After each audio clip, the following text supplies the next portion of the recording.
All right, we're gonna talk about TNA here.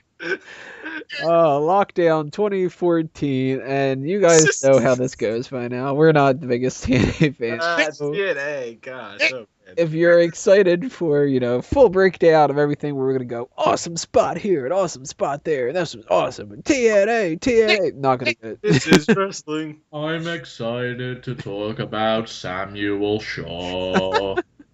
He is a fantastic wrestler. Well, we're gonna hold our horses here for all the excitement about Samuel Shaw. First match tonight, 6-man tag, steel cage match, Bad Influence and Chris Sabin against the Great Muta, Sanada. And didn't they change this third person like 6 different times? Apparently the person who came out was named Yasu. It didn't matter, brother. Fuck if I know. My top 5. I'm just gonna call him Yogurt. I have no idea. I don't know anything about Wrestle 1. I think that this whole thing with Wrestle 1 and TNA is a stupid gimmick that they're doing. It's not going to help TNA out at all. Because nobody's going to go, you know what? I really wasn't planning on watching TNA, but Yasu is there. Oh, fuck. Well, that's going to bring in the fucking ratings. First off, before we start breaking down matches and stuff, who actually watched the card? I know I did. Wago did. Drew, did you watch TNA? Let me tell you, it was 5 stars.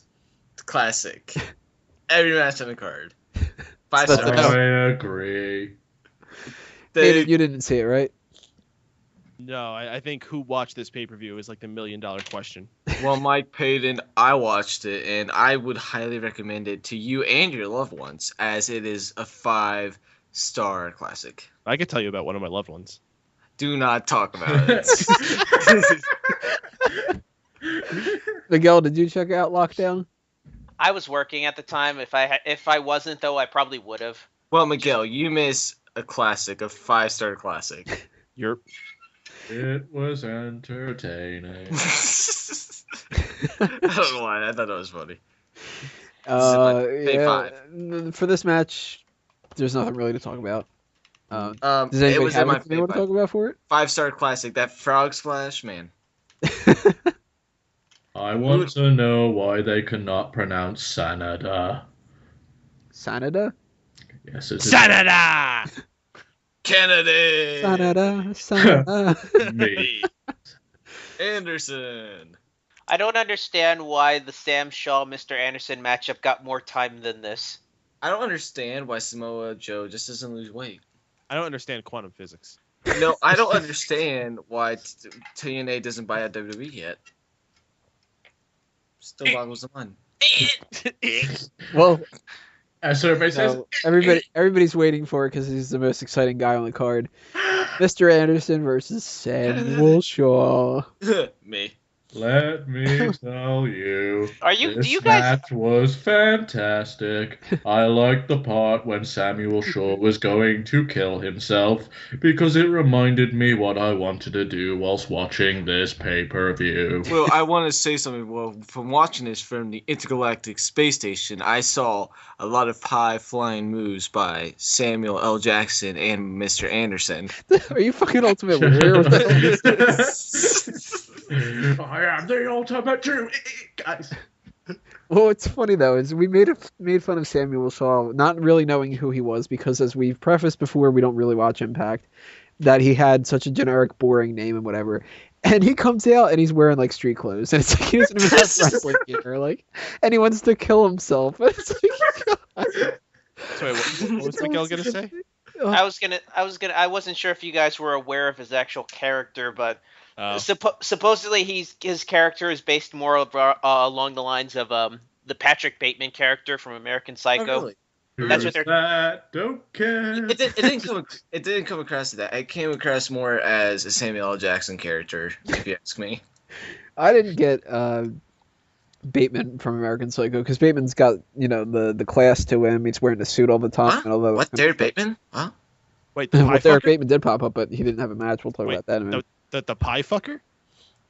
What? Is that what you're talking about? He was trying to be the pie fucker? What the? No, you're thinking of Jason Biggs. Ooh, yeah, Biggie Links. Jason Biggs as Patrick Bateman in TNA. This is getting so terrible. I thought Patrick Bateman isn't TNA. Isn't he like playing Dixie Carter's nephew or something?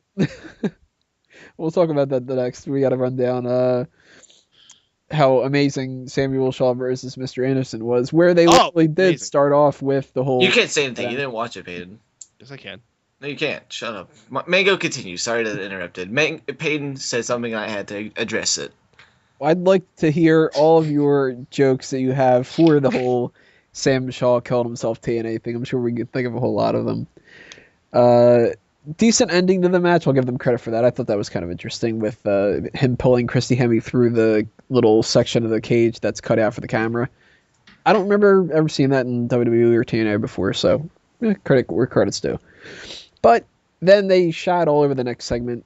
Ethan Carter III was supposed to have a match with not Bobby Lashley, with Kurt Angle. Spoiler alert. Yeah, with Kurt Angle, and he comes out and says he's doing an open challenge, and Bobby Lashley accepts it. But they don't have a match. He does a running power slam and a spear, and that's the end. So TNA has 3 pay-per-views a year, and they can't even keep the matches going. What the hell? TNA is so pumped and jam-packed with fans, you can hear a coin drop. Bum, bum, bum. You know what? This was 5-star classic. I think anyone who's a fan of TNA should go back and watch this moment. I say that because it's the truth. I mean, Bobby Lashley, very known well for his MMA type of days. I mean, you can ask Steven and Miguel. They know a lot about it. They know Bobby Lashley was a force to be reckoned with in the octagon. What do you think, Steven? Even though he didn't fight in an octagon, he fought in a circle and lost a fight because he got tired. Like, literally, he went, I can't fight anymore, I'm tired. Well, anyways, he was in the octagon at one point in his life, and as again, in the octagon was dropped, just like the coins in this video. But again, 5-star. This is in my fave 5. Oh yeah, Macho Man. So are you like the ultimate Drew now? Because this could totally be better than anything you've ever done before. The Drew-timate warrior. The Drew-timate white-idiot. That was bad. Well, for now on, I gotta run to my chair to get to the podcast. For now on. And we're gonna have theme music, kind of like how he runs down to the ring. God, shame he doesn't have pyro, so you can do the pyro too. His whole theme music is just going to be the Ultimate Warrior theme done in pyro. Oh god, there's a promo for Kenny King coming soon. I thought he was already a champion in TNA, but okay. Let me tell you, this was a 5-star promo. Then they had Magnus come out and was it done yet? Supposed to do an interview, but then they decided not to do the interview, so he's talking to a camera. I thought this was a reference to them firing the person who's doing the interviews because they needed the money. Watching me look at me point at certain parts of my body as the camera doesn't pan out to show it. He's like, you might not have it here or here, but I have it here, and it's like you don't see his hand at all. I can't see where you're pointing to. What the fuck? You know, Magnus reminds me a lot of a young CM Punk. Just the way he cuts these promos, even when it's a camera holder, he knows what it's done. Honestly, if I had to, this is better than the pipe bomb. This is better than Steve Austin. This is better than Time Cow. This is the best thing TNA has. They need to roll with it. Hey, listen, I will bury Time Cow if I want to. I'm calling you out, Time Cow, right here, right now. You're not gonna get the on the post show. This is so stupid.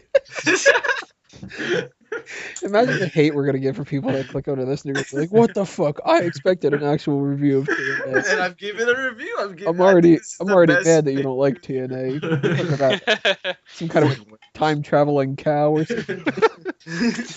Well, let me tell you, brother. I am the biggest TNA fan here. Bigger fan than Dixie Carter. Bigger fan than EC3P. ECW. So, in other words, EC3. Anyways, long story short, if you want to hear about TNA, you should go to smark@moment.com, where Tony Mango always keeps up on TNA related stuff. More than WWE. Trust me. Shut the fuck up, next match. Manic against Tigre Uno, which I actually thought was the best match of the night. It was pretty good. Honestly, it was pretty good, but it wasn't as good as Samuel Shaw's. Honestly, Mango, I have to disagree with you. This was only like a 4.5-star match compared to the rest of the card. So they could have done better. You know, Samoa Joe just has so much weight on him nowadays. He just has that extra. I can't do it. He couldn't do it anymore. He tapped out. Oh, he tapped out like Bobby Lashley. He got tired. Unbelievable. Unbelievable. James Storm versus Gunner is next. It was a last man standing steel cage match. Okay. No, wait, is the last man standing? I thought it was. Okay, yeah, it was. Wow, I totally forgot the gimmick of this match. I have it labeled as the winner is Gunner via standing up. I propped myself with a chair. Honestly, if I had to give this match a rating, and this is from the bottom of my heart, a serious thing. I have seen some highlights. Now, is this heart visible by the camera or not? This is a 5. Easily 5 out of 5. Match of the night, match of the year. By God, TNA just keeps on doing it. I don't know how. Even with Samoa Joe.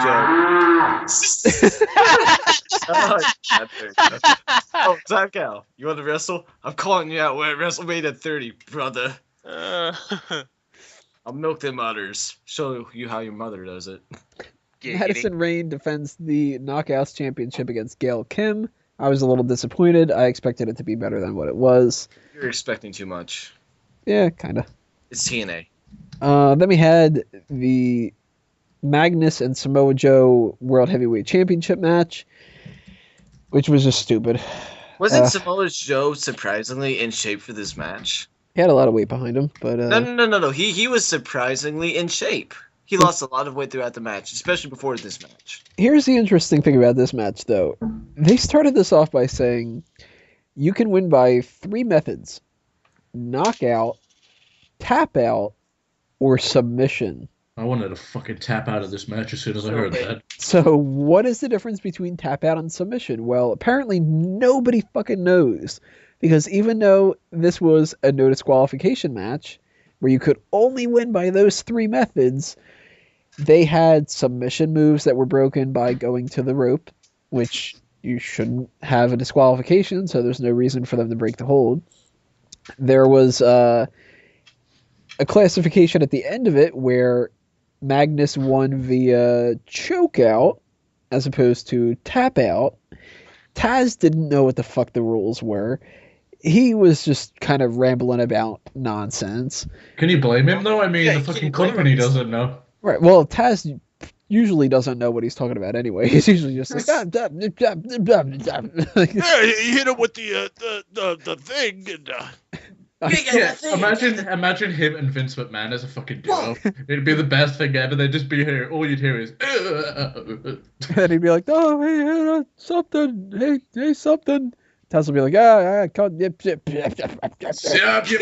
Oh, here comes the pain.